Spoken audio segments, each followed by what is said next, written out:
They have turned their attention to the West. They are forcibly occupying their land and telling them that they cannot do anything about it. A whole presidency in a country openly and brazenly supporting terrorists.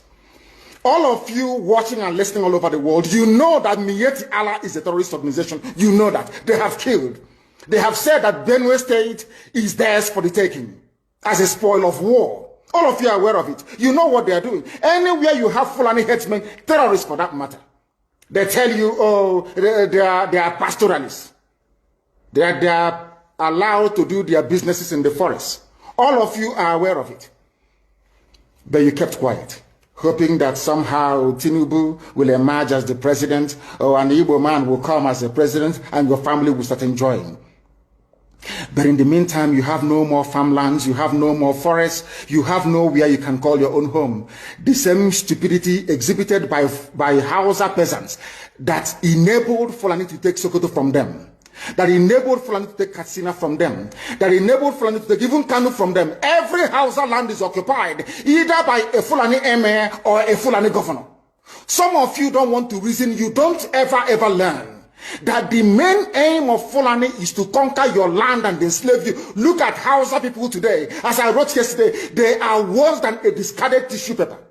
They are worth nothing. Only their language is what is relevant in their lives. Everything else is lost. All of you are repeating the exact same mistakes that the Hausas made. That is why they are in trouble. And that is why they can never ever come out of it. They are all suffering from what I would, an advanced version of the Stockholm Syndrome. Can you imagine that these people came into their land and took it over and they cannot do anything about it? Hausa is gone. It took Fulani very many years before they came out of their shell to say we are Fulani. Remember before, many years ago, they told you we are Hausa Fulani. We are Hausa Fulani. Because that time, their subjugation of the Hausa race hasn't been completed. Now they have completed it. Have they not completed it? And what is happening right now? I ask you what is happening now. Fulani have now come out to tell you we are Fulani people. Is that not what they are saying now? They are not telling you we are Fulani. No more Hausa Fulani. What does that tell you? That the Hausa race no longer exists. Do you want the same thing to happen to you? Do you want the same thing to happen to your families, to your villages? Do you want your towns, let's say Obomosho, to be renamed into a Fulani name? Do you want Onisha to answer a Fulani name? Forget all the nonsense about unity of Nigeria. All they are uniting against is your common interest.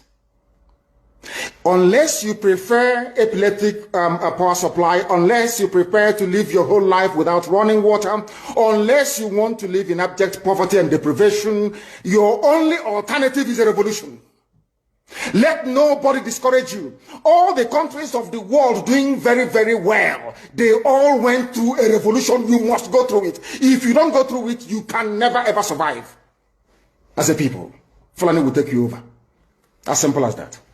This very day, we are making it known to the whole world that the Muslim extremist dictatorship masquerading as a secular democratic government must be demolished. It must be demolished for you to survive. They have to be demolished. If you do not demolish them, your lives will end very, very miserably. I assure you. I assure you. The zoo is on its knees. Everybody knows that the zoo called Nigeria is on its knees. Who doesn't know that? Everybody knows. Nothing is functioning. You are all aware of it. When they say go and register for NIM or whatever, NIM or whatever rubbish is called, all of you trooped out. Without legislation, without any laws, Fulani can control you however they like. Once they announce it, Yoruba newspapers very foolishly and stupidly will support them because they want Tinubu as the president. And you are all dying every blessed day. You are all dying every day. Had you people risen up to say that what is happening in Nigeria is bad, there is no way that Fashoranti's daughter will not be alive today. That is the price you pay for duplicity. That is the price you pay for treachery. That is the price you will continue to pay until you rise up and say enough is enough. It is up to you to do it. You did it during NSAS. You can do it again. Can you imagine Fulani people telling you, if you remove Fulanis from Yoruba forest, imagine Fulani telling you, if you remove them from your ancestral lands, there will be war, and you are panicking. And you have not asked yourself, why are they not saying the same thing about the East? Why did they not say to Eastern Security Network? Why did they not say to me, if you don't stop evacuating Fulani terrorists from the forest, there will be war? Because they know, they understand psychologically that you don't have what it takes to resist them. Do you know why Borno State is still alive? Why you still have the Kanuri people in Borno today? Was because they resisted the Fulani centuries ago. You have to go back to history to understand how Nigeria came into existence. Fulani has been expanding from day one, from Senegambia. All the way from Senegambia, they've been expanding, and now they are in Okigwe. All the way from Senegambia. They are now in Okigwe.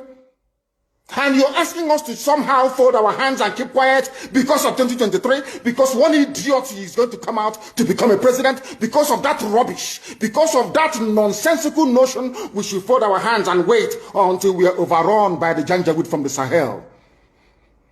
Is that how reasonable people think? Is that how people that wish to survive as a race, is that how they reason? It is very, very shocking that some of you do not understand what the Fulanis have in store for you. Very, very soon it is going to happen. And when it happens, your eyes will clear. And about whom you will see it very clearly. I was warning you. In 2014, 2015, 2016, they said he's a warmonger. He's a warmongering. I went to America and I told World Igbo Congress that this war you are avoiding is going to come to your villages. They said, no, it's not going to happen. What is happening today?